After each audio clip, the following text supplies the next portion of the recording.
My name is Mike Albu. This is a Grab the Mic webinar from the Beam Exchange. We run these every 4 or 5 weeks, as you probably know.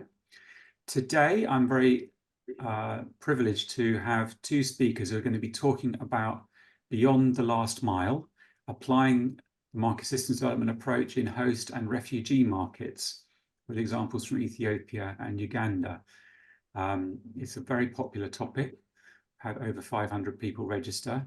So no pressure on Paul and Collins. Paul Joicey is the team leader for the SHARPE program, which stands for Strengthening Host and Refugee Populations in Ethiopia. And Collins Apuoyo is the chief of party for the Inclusive Agricultural Markets activity of Feed the Future USA program. So they're going to be talking, well, I'm going to hand over to them in a minute. Before I hand over to them, just 2 things. Do use the chat box to introduce yourself, but also please take note of the Q&A box. That's where we would like you to put your questions for the speakers. So the speakers are they promised me they'll speak for no more than 30 minutes between them. And then we're going to have lots of time for questions and answers. So please share your questions in the chat, not in the chat box, in the Q&A box. Put your questions in the Q&A box. Then I'll moderate them and I can see them, and I may even invite you to speak them yourself. But otherwise, I think we're ready to roll. So I shall hand over to Paul to take us away. Great, thanks, Mike. Welcome, everyone. So I'll just start with 1 or 2 facts and figures. Mike's already told you what SHARPE stands for, and the fact we're working in Ethiopia. We're funded through the FCDO.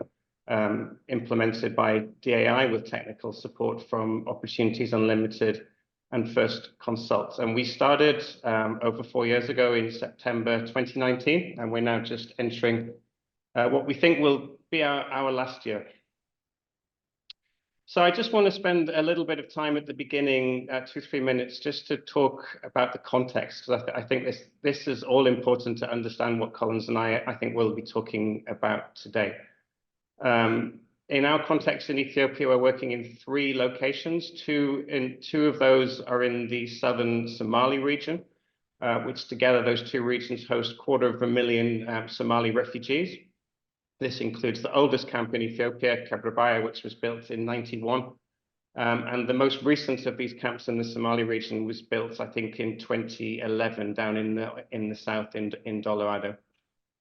And then we're also been working in the west in Gambela, which borders South Sudan and hosts almost 400,000, around 380,000 South Sudanese refugees living in 7 camps. The most recent one, I think, Nunyel, was built around 2017, hosts more than 100,000 people. So the point here is this is long-term displacement, and this is camp-based populations.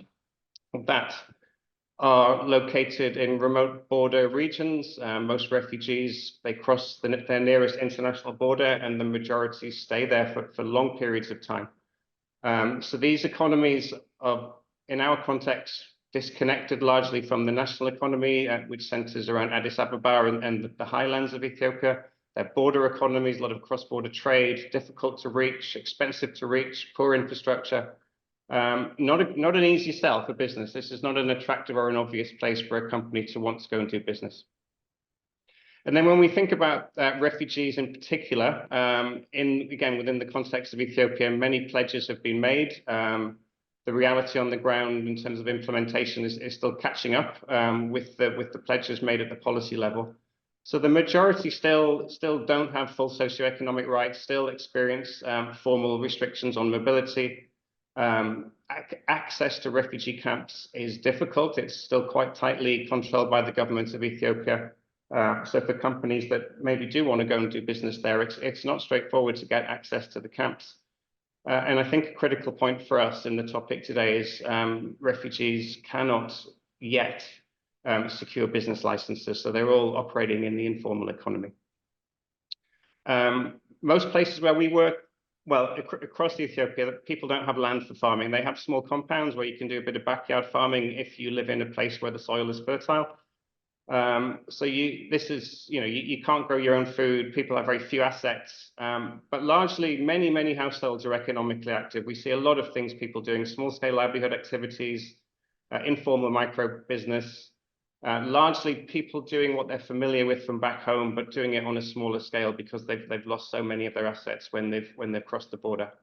And so we know that on average, refugees are poorer than the host community, which again, I think is important when we consider markets. We do see some evidence. We hear a lot of stories in the Somali region of refugees getting remittances. $100 a month is a fairly common story. And not everyone, the lucky few, get remittances, but that makes a big difference in terms of their ability to engage in markets. We don't hear this at all with the South Sudanese. And then just the final points I'll make. These are big camps. They're towns, essentially, becoming towns, large population centers, and markets have developed both inside the camps and in the nearest town just outside the camps. So I want to just take you back about a year and a half, 18 months. We did a review of SHARPE with Marshall Bear, who I'm sure many of you know or are familiar with. We spent 3 to 4 weeks with Marshall, talked many things, but this is just a very brief summary of some of the things that he found at that period in time. And at that time, we've been going 3 years, lots of partnerships with national lead firms, regional businesses, and a lot of small informal micro businesses, both in the host and refugee community. But and we knew this at the time, but it was very clear when we formally took stock with Marshall that these successful business models were emerging in terms of access to finance, digital financial services, working with Ethio Chicken to roll out commercial poultry farming, working with agro-vet dealers to improve the supply and distribution chains to reach more remote communities. But I'll not go through all the numbers, you can read them yourself, but clearly what we were doing at that time, it was around 3/4, 1/4 within the host community in terms of businesses we directly partnered with, and therefore consequently the people that were their customers, the people that were able to access the goods and services from those businesses. Which was fine. We have a mandate for hosts and refugees, but it wasn't really good enough for us. It really made us take stock and to think a lot more about how we can go, and this is where the phrase came, beyond the last mile. So we're already working in the last mile in the rural host community, excuse me.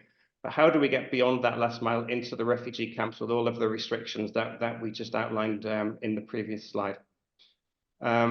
We saw lead firms. Perhaps this wasn't for everyone, maybe within the host community or in the main market town, such as Jijjiga or Gambela, but to go into that camp where refugees are operating informally at a small scale, limited capital, no access to finance, we started to feel this was just too much of an ask for many.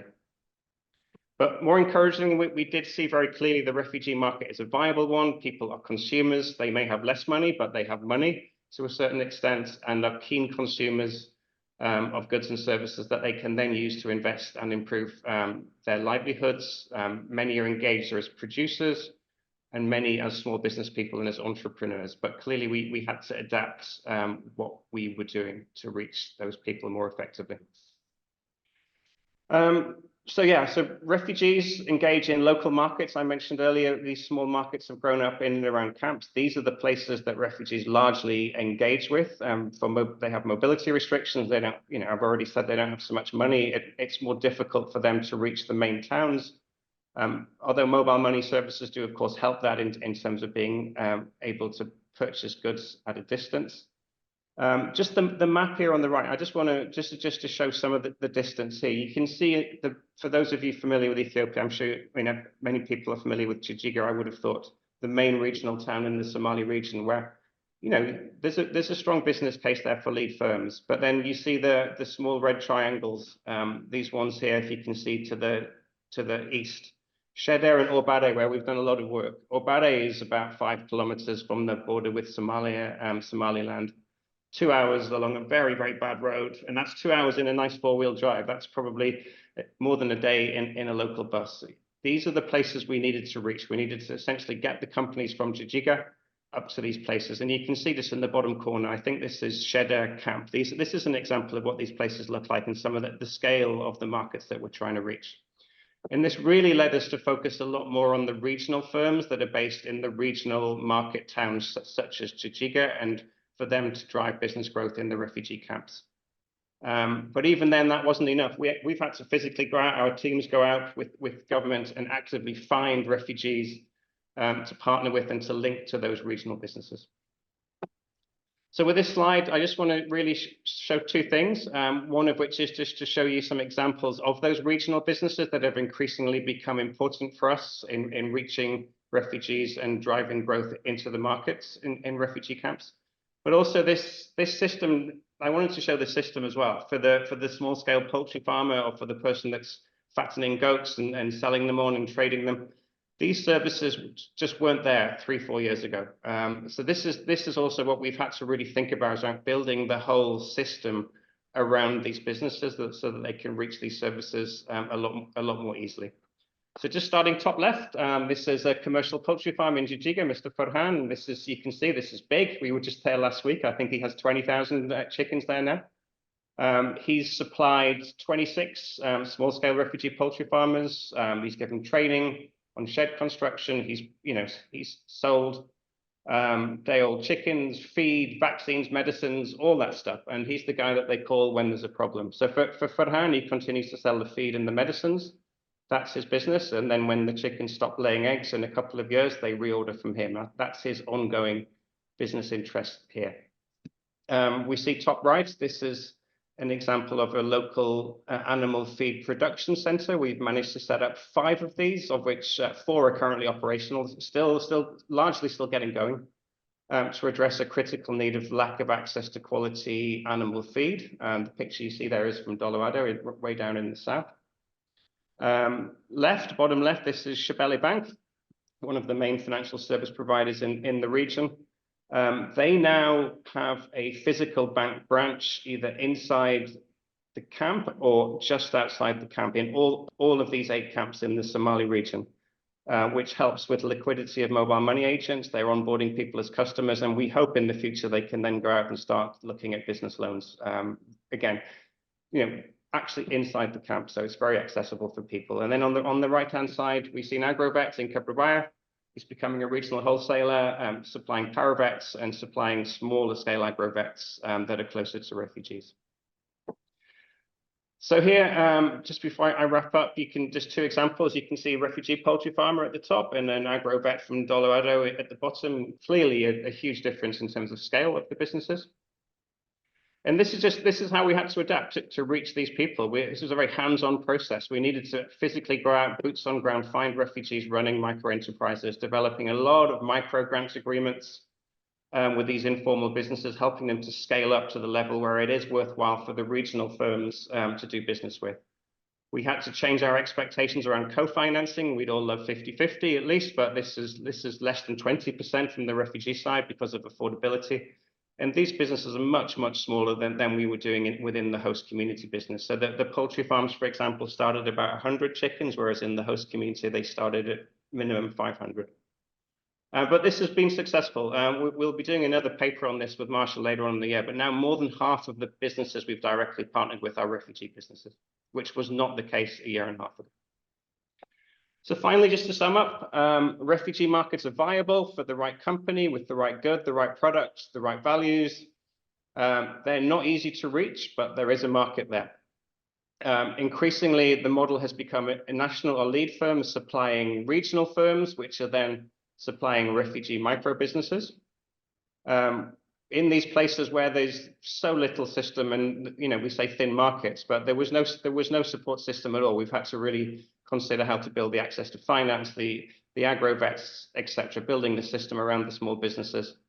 And micro grants, this is just our reality. A lot of micro grants for small informal businesses are still required. We're still doing a lot of these where we're trying to work on micro lending for refugees. We very much hope later in the year or early next year, before we wrap up, there will be a digital financial lending product available for refugees, which would be a game changer. And just final point, these businesses are sustainable. More than 90% of these small businesses that we've supported are still running and still profitable. So thank you. I'll stop there. Thanks, Mike. All right, thank you very much. I think I'll jump in, Mike, if you allow me. Thank you, everyone. My name is Collins Apuoyo. I'm the Chief of Party for Inclusive Agricultural Markets Activity in Uganda. This is a USAID-funded activity. We are currently in our 5th year of implementation and remaining with about 14 months before the end of the activity. If I can just I'll say a bit about the characteristics of the refugee hosting districts, then I'll explain using examples how we partner with private sector, and then I'll share a bit on experience of working with other actors, and then a few takeaways.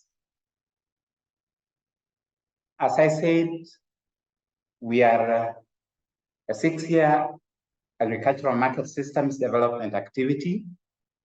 We focus on market systems within the refugee hosting districts.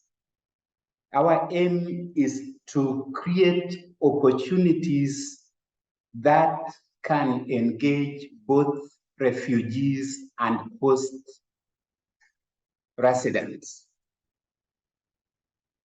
Most of our interventions are as well must be such that there are very specific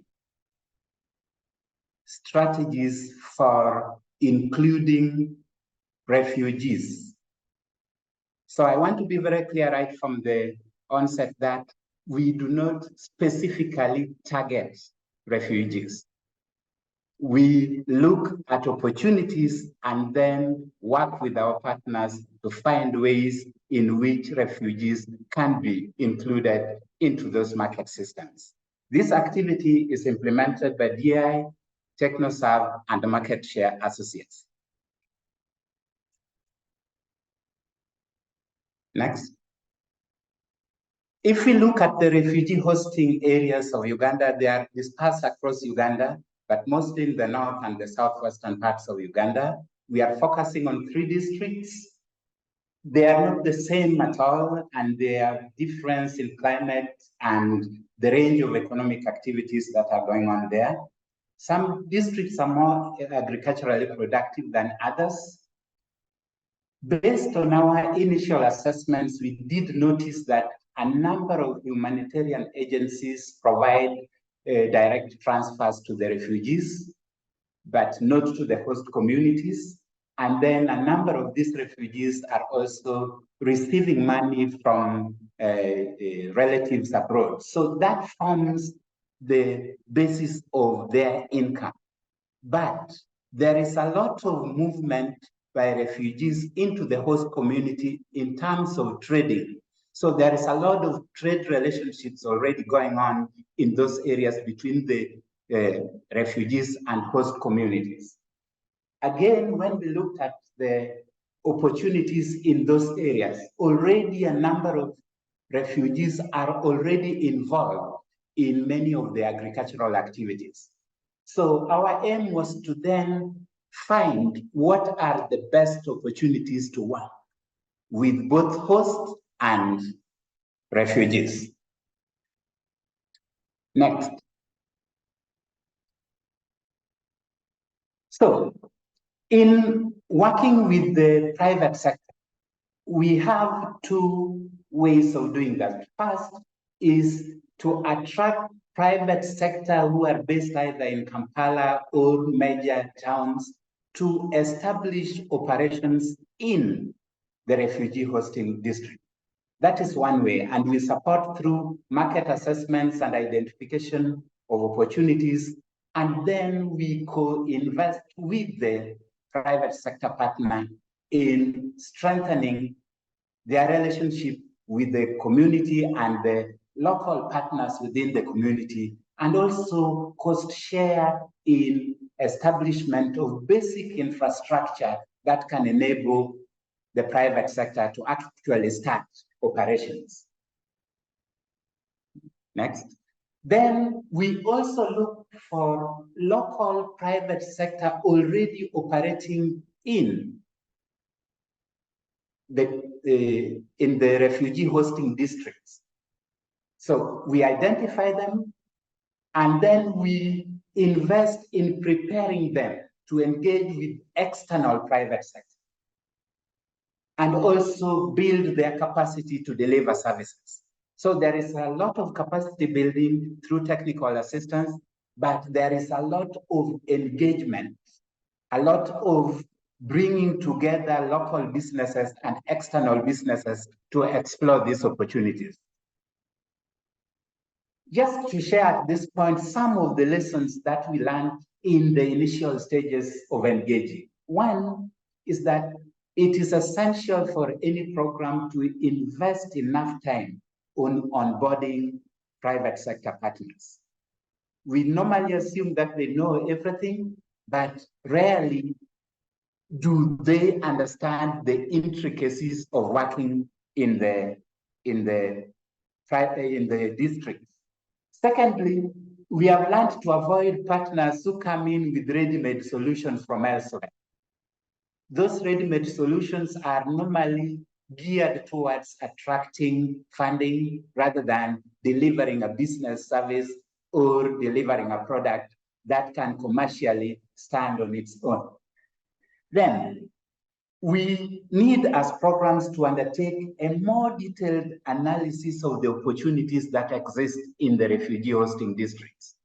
This is critical because if the opportunity is not sufficient enough to attract private sector investment, then however hard you incentivize the private sector, they'll quit at the end of it. So, need for investing sufficient time in doing analysis of the identified opportunities so that both the private sector and the program can assess its viability, its sustainability, and possibly whether a business model can service both hosts and refugees. I'll quickly talk about 3 examples, 2 if time allows. One is that in one district, we went there, and the biggest problem is that both refugees and host community members were very keen to engage in agricultural production, but many of them did not have financial muscle to invest. So our investigations identified savings and credit cooperatives that operate in that district, and also VLSAs that also operate in those districts. We did a quick assessment and we identified 2 circles that had the basic capacity to actually deliver financial services. But they had capacity of administration, and then they lacked capacity to administer credit, but also they lacked the funding, the capital to on-lend. So we have worked with these partners and we have provided technical assistance to them to build in administrative systems, to build in their, to improve their lending products.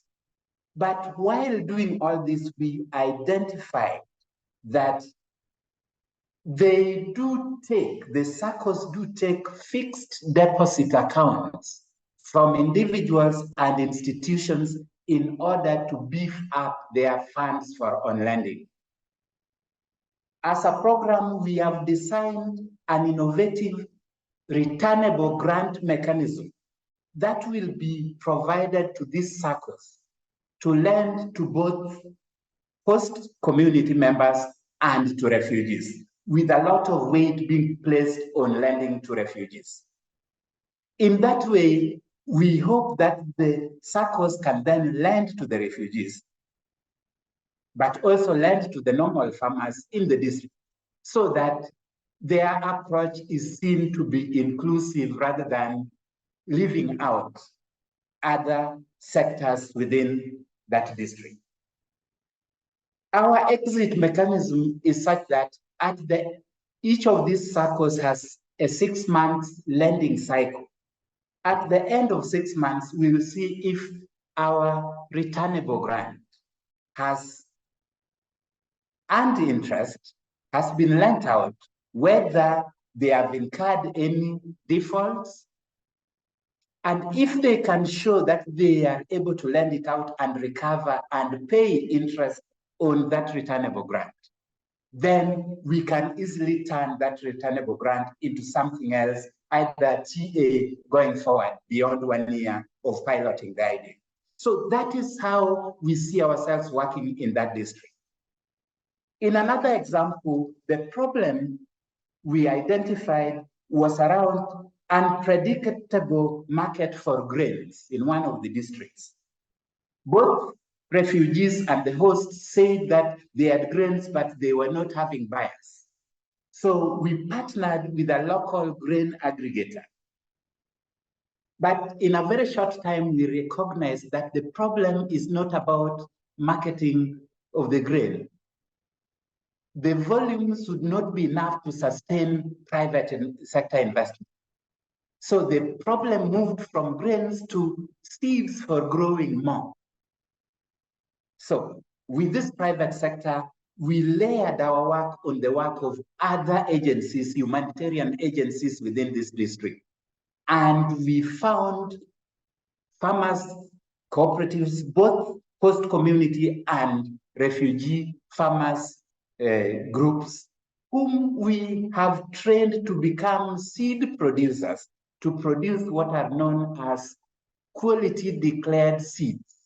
These seeds are produced locally, marketed locally, and therefore are adapted to the district. Furthermore, they are cheaper than hybrid seeds that come from elsewhere. So the work we have done with this private sector partner is to strengthen the way to market these seeds within the district and even outside the district. Market it to farmers who are now producing the grains and selling back to the aggregate. In the process, the private sector identified a market for soybeans. And now these local groups are also producing seeds for soybean and selling these seeds to farmers, both refugees and host communities. And the offtake farm is buying the soybeans as well.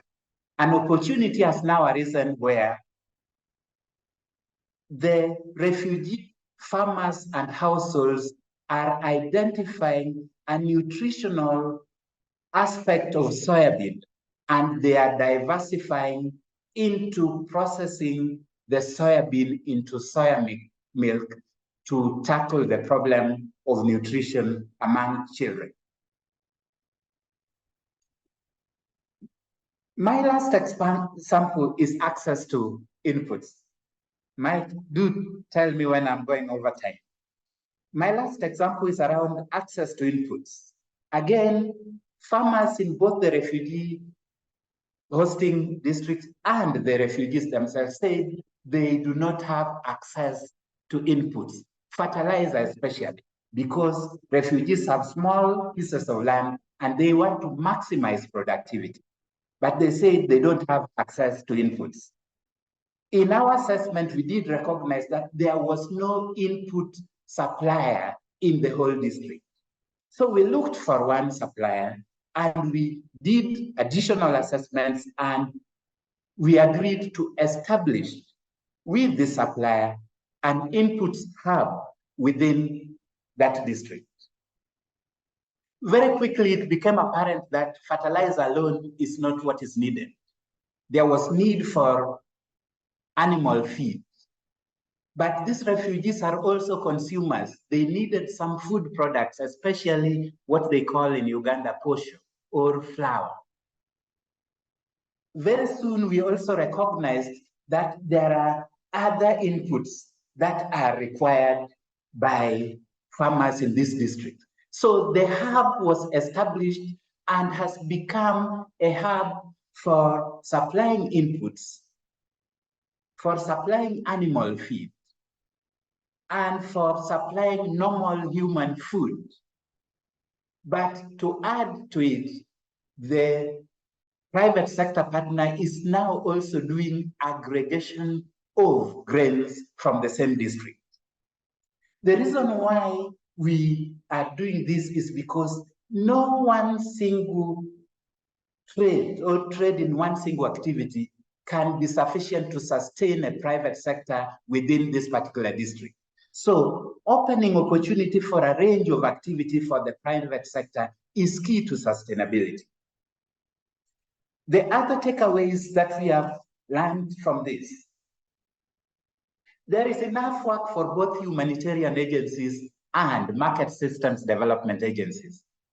There is no shortage of opportunities for layering the approaches, where MSD programs can layer their approach on what has been established by the humanitarian agencies. Getting the private sector to speak to government directly is key to sustainable engagement in these districts. If the private sector can engage government directly, then the suspicion about the role of private sector is reduced, and more private sector will find it easy to engage in those districts. I think failure is all over the place in working in these districts. We have had our fair share of failure. Failure, especially if you don't engage with the right partner. Failure if you are in a hurry to get results quickly. But more importantly, failure if you target refugees alone. We think that targeting the market system and ensuring the market system works for both refugees and hosts is key in any sustainable approach. Finally, I want to say that there is need to do an analysis to understand what are the other factors that affect economic activities in those districts. Sometimes we go in with a very focused view of the district, not realizing that such districts, either because of where they are located, how far away they are from local markets, the activities and economic activities are affected by several other things happening that have direct impact on either profitability or on sustainability. Understanding this and regularly updating to inform intervention is key. Those are the thoughts that I wanted to share during this, and I hope I can share more when I answer some of the questions that will be raised. Thank you very much. Thank you, Collins. Yes, you were very cheeky there and took up a lot more time than planned, but actually I thought your stories about the interventions were very interesting, so I'm sure people appreciated them. As I can see, a lot of you have been posting questions in the Q&A box, which is great. I'm going to start going through them in a minute.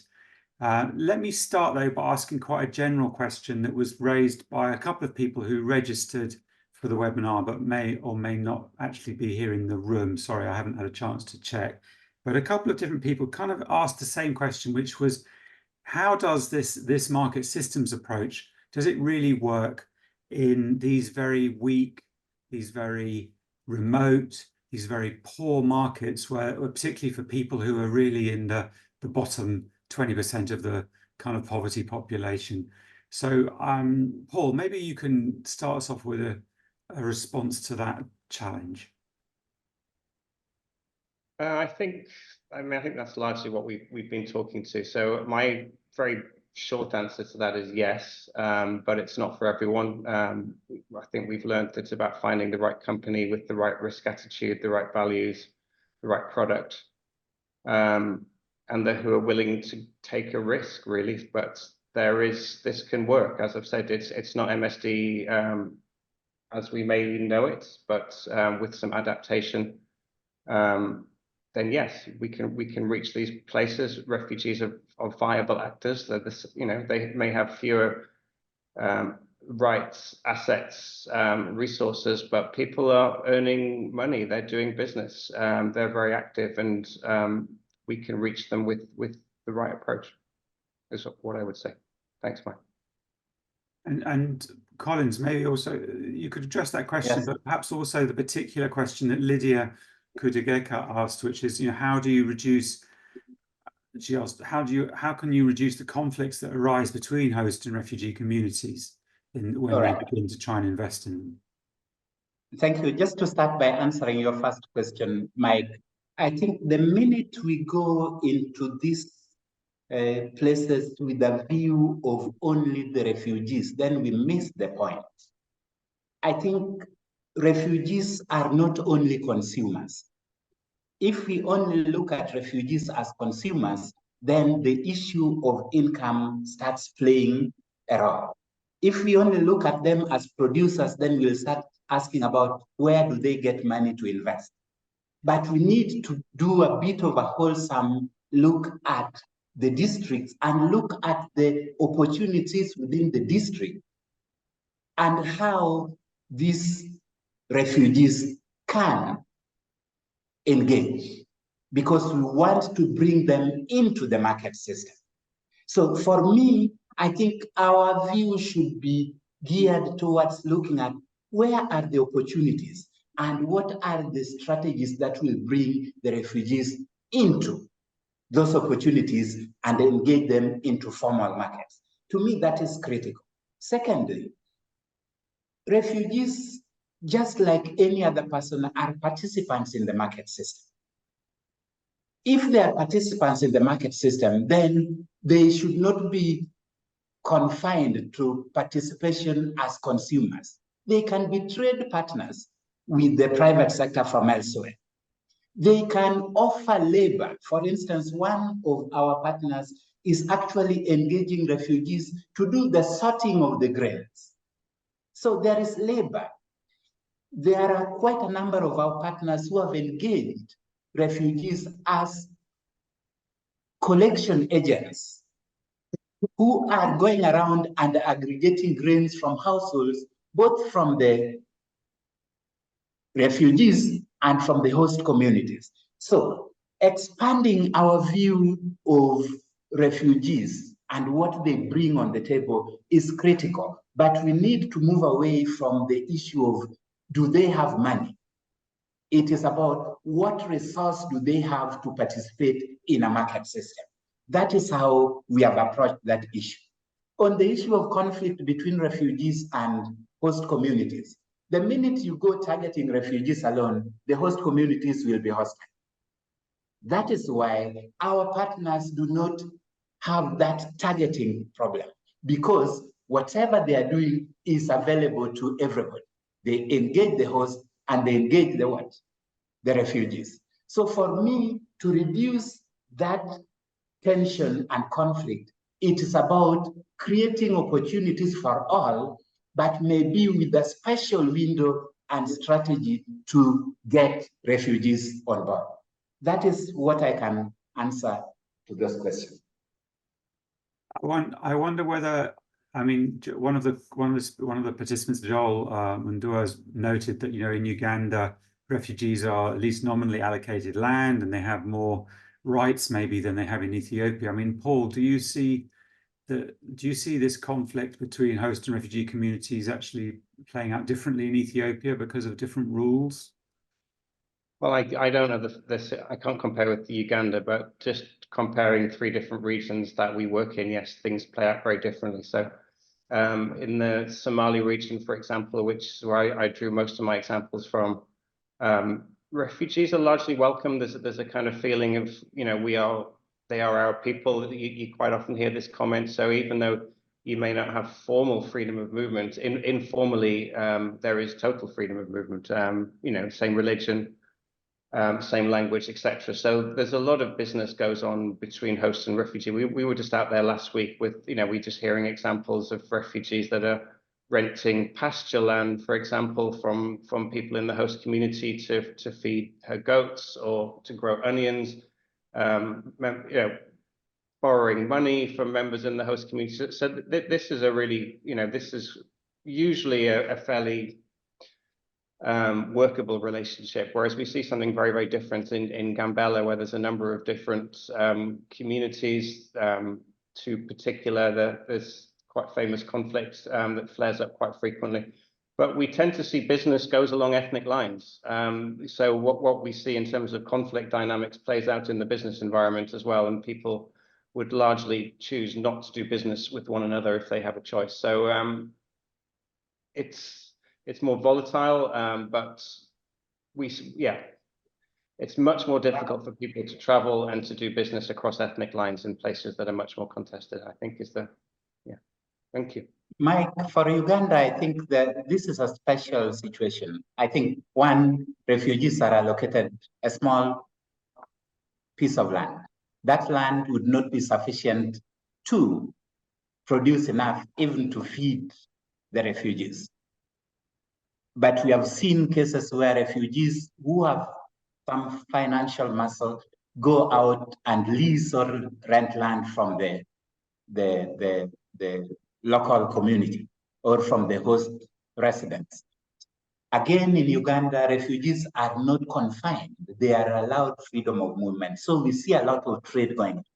And for me, I think that reduces the burden of refugees on both the host government and the humanitarian agencies. If I was to offer a suggestion to many of the agencies that are working with refugees, one of the things they could be negotiating in all countries where we have refugees is just some level of settlement for refugees so that they can be active actors within the economy, because they come with skills. They come with certain capacities that could actually be useful to the host communities. Some of them also come with money that are spent within those host communities. So integrating refugees, policies that integrate refugees and make them productive members of the community are something that should not be understated. Actually, it is something that the world should borrow from Uganda.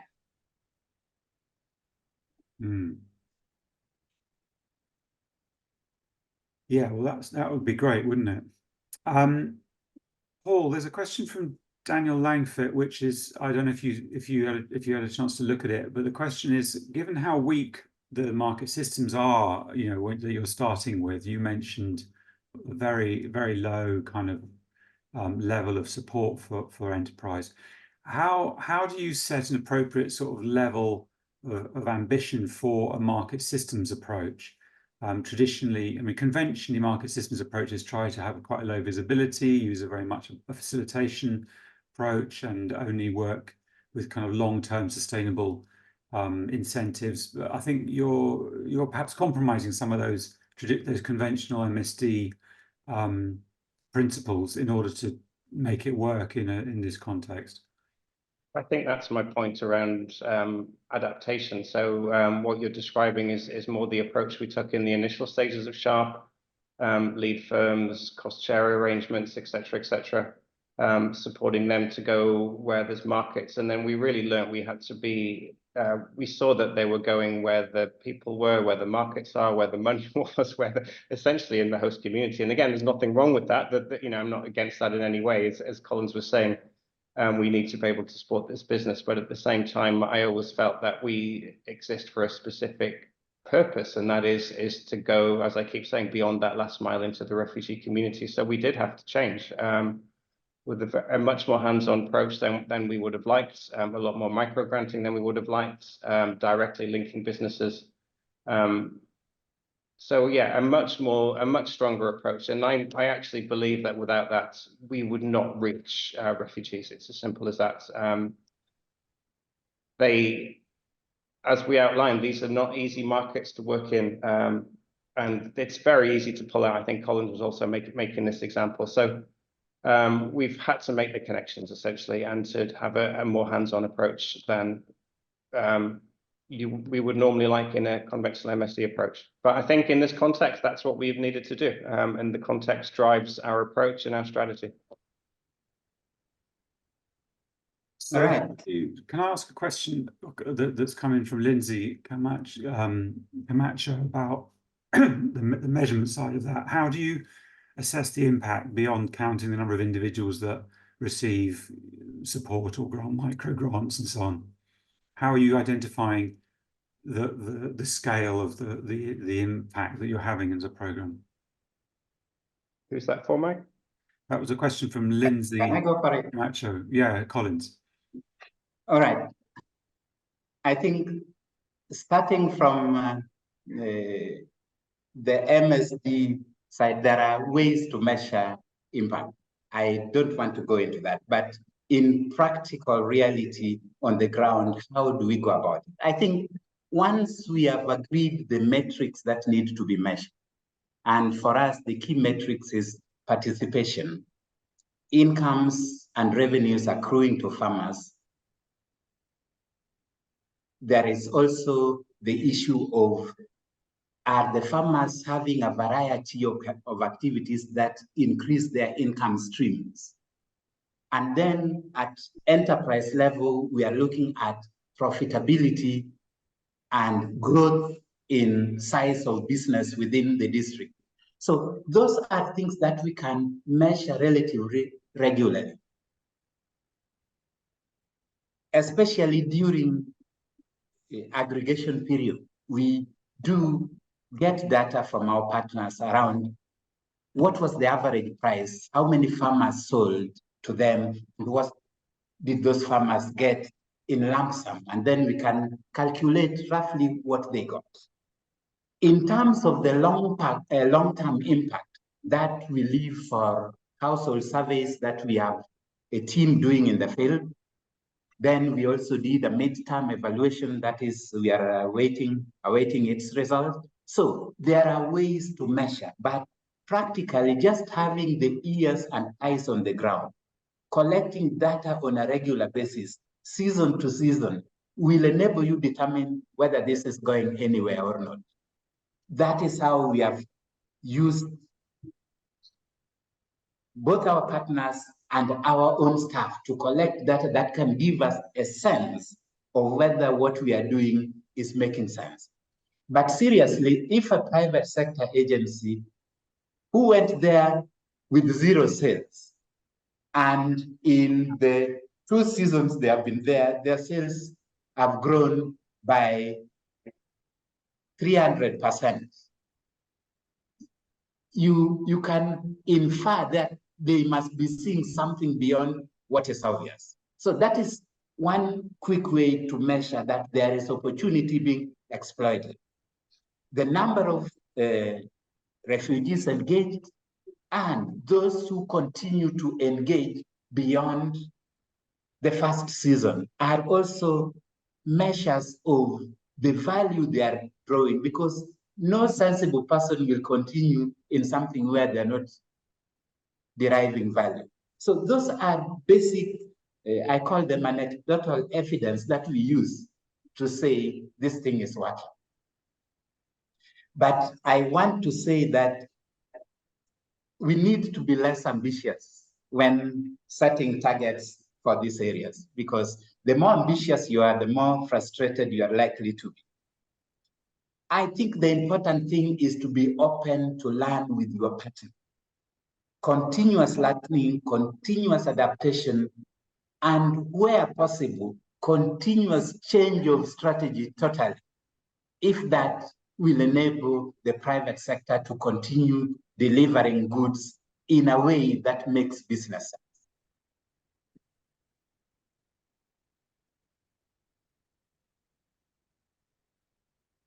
Paul, do you want to add anything to that in terms of this broad question about, if you like, what does success look like? I mean, what kind of systemic change do you think SHARPE has achieved in these camps or in the economies around them? Well, I think it's, we've only been doing this 4 years, and that includes COVID and civil war in Ethiopia and all sorts of other things. I think we're starting to see the change. For me, systemic change, what would really make the change in our context would be the ability of financial institutions to start giving small micro loans to refugee businesses and to host community businesses. And that's really in its very early stages in Ethiopia. I'm hopeful this will come, and this is what we're really trying to work on in the final year. But that's the major barrier that I think people face in terms of just being able to access a small business loan to invest and just not just rely on what you can mobilize yourself from your own friends and family. So I think that's one part of it. And then the other thing that we keep coming against, and it's a very positive thing, is people talking a lot about connections and relationships. So less, obviously we talk about assets, we talk about income, we talk about savings, tracking business performance, but also tracking customers who are accessing those businesses. So people, for example, who are using mobile money services for the first time, people who are using agrovet services that they previously couldn't access, or perhaps they had to travel for a whole day to reach. This is the level that we wanting to understand change, because that's where we really get to scale. But the point I was just going to make is when we look at, we're talking a lot about resilience at the moment, and there's been so many shocks people have faced, whether that's climatic, whether that's conflict. We've had suspension of food aid for 5 months in Ethiopia, which was a huge shock for people. And now just trying to understand how what we're doing helps with resilience. And of course, income and assets helps, but the big thing, I think, or one of the big things, is really these linkages, these relationships that come in through the system, whether that's the agrovet or the poultry supplier, people in the host community who you can learn from. I think these are the linkages that I think will last and will help to make a sustainable change. That's very interesting. I mean, that I think it actually echoes a question that Daniel Ticehurst asked. I don't know if you saw it. It's quite a long question. He put in the chat a couple of minutes ago, but he was asking to what extent you're seeing. He suggested 3 things we might look for, and one of them was exactly what you're talking about, the relationships between refugee businesses and host regional companies. But he also asked an interesting question, which is what happens to the refugees, the households who could not respond to the evolution of the system or to the market opportunities? Well, this is the question that we have as well, which is why I think this is why I keep going back to the access to finance, whether that's $100, or $150 is something to get you started, because that's simply non-existent. So people are still really reliant on people like us coming along and doing micro grants, which is what we want to get away from. But we hope we see people wanting to. They're seeing the examples. We're seeing people wanting to do this, but still struggling to get the capital to be able to invest in their business to that scale. So I think it's a very good question, and one that we ask ourselves regularly. And I think that's for the next generation of programs that really, really need to focus on this, because it is unfortunately limited to a lucky few right now. I mean, others are coming in, goat traders, agrovet dealers, community animal health workers providing services, which will make it easier for people keeping a few goats or chickens in their backyard to invest in those businesses.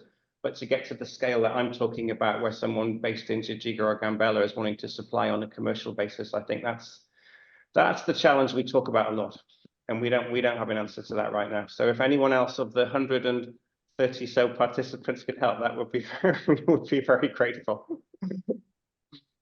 Right, Mike, from where I sit, are we seeing systemic changes? I think I'm not that ambitious to look for systemic changes.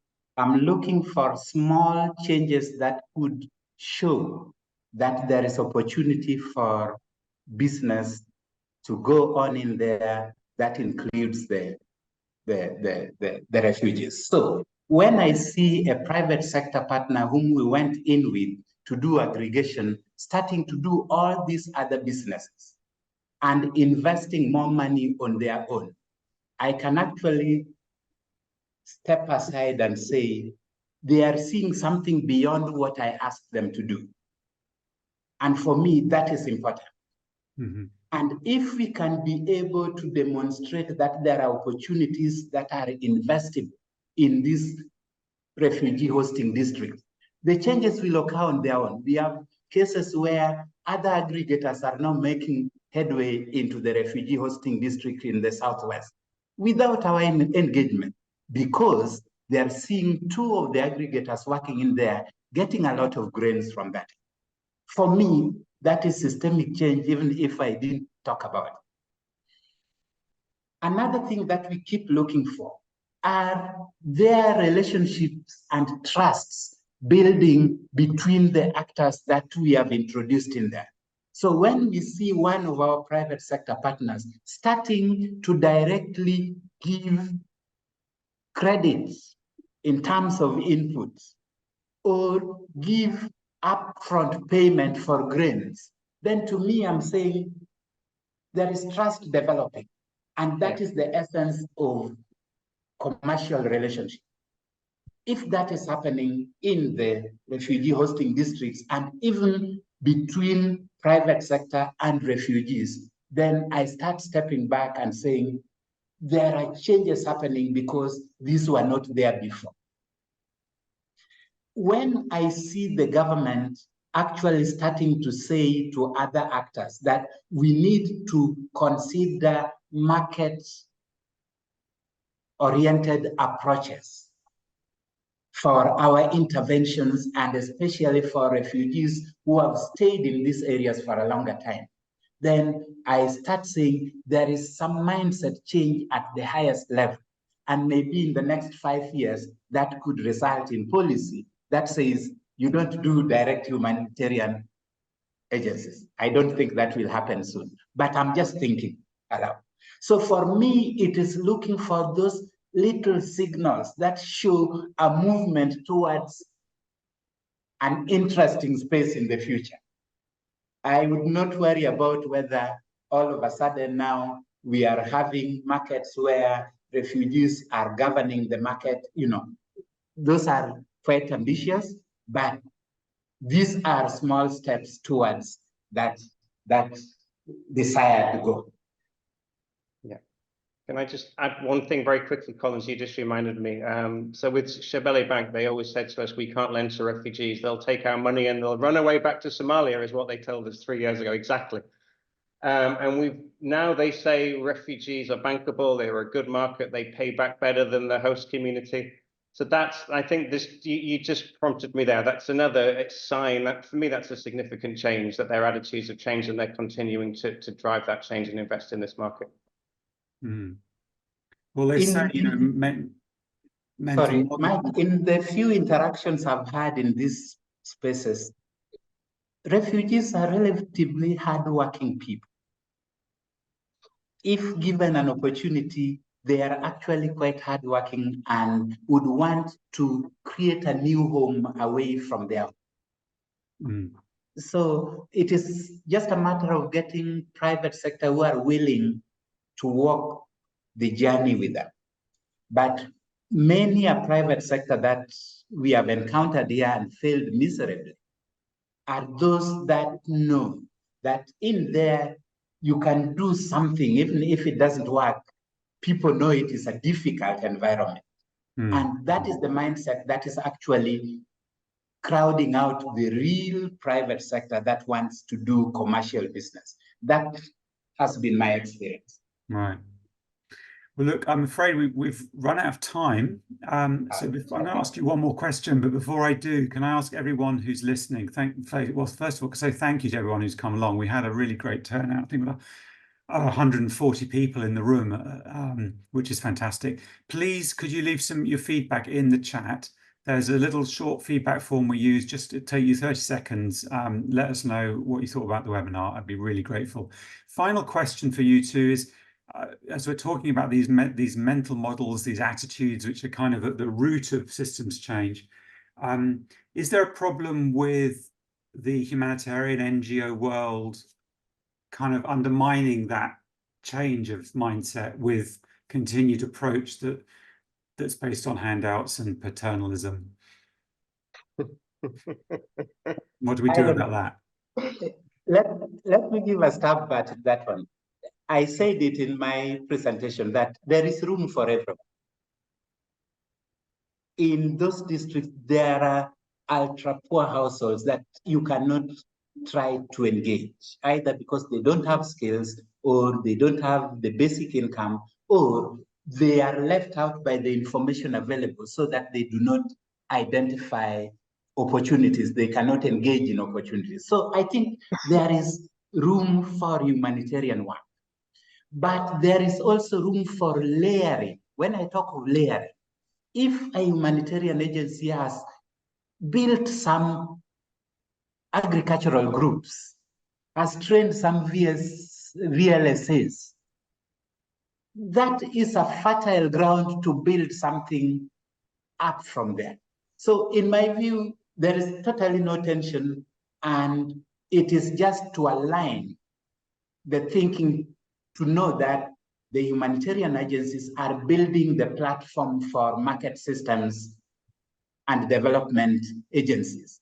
If that understanding is clear, then there is no problem. I think the real challenge is where you find some agencies passing the message that private sector is exploitative.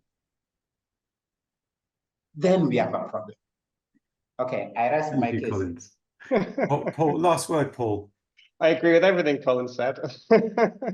I would just add one or two things. So food aid gets criticized quite a lot in terms of creating dependency and, you know, all these negative stereotypes. But what we saw when food aid was suspended was that food aid is a huge benefit for people who can't grow their own food.